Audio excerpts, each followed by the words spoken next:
tunapofikiria hili wazo, tuna shida kubwa sana kama taifa la upungufu wa madini.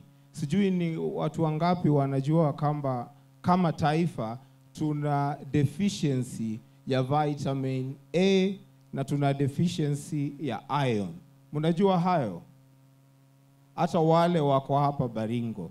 So kwetu kama shirika ambaye tunasaidia watu, tunashukuru mama kwa kufikiria juu ya kuzindua mpango huu, kwa sababu mpango huu utaweza kusaidia shida za lishe bora na utapiamlo ambao unadhuru especially watoto wetu na wamama kuwa wako na shida hata ya kuweza kusoma.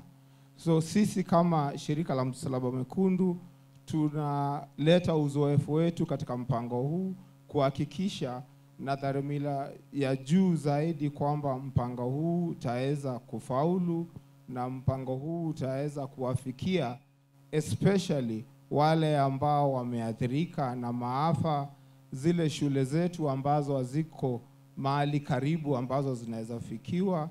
Na hayo tumekuja pia kuwaomba washirika wote kutoka serikali, kutoka sekta binafsi, kutoka jamii, kutoka mashule, tuweze kuungana mkono na mpango huu, tuweze kusaidia watu wetu wawe na lishe bora, tuweze kukuza na kupanda chakula, tuweze kupanda ujuaji wetu juu ya teknolojia ya kitchen gardens, na tuweze pia kusaidia watu wawe resilient, ndio tuweze kupunguza shida ya kutegemea vyakula vya msaada kwa kuweza kujisaidia sisi wenyewe kama jamii.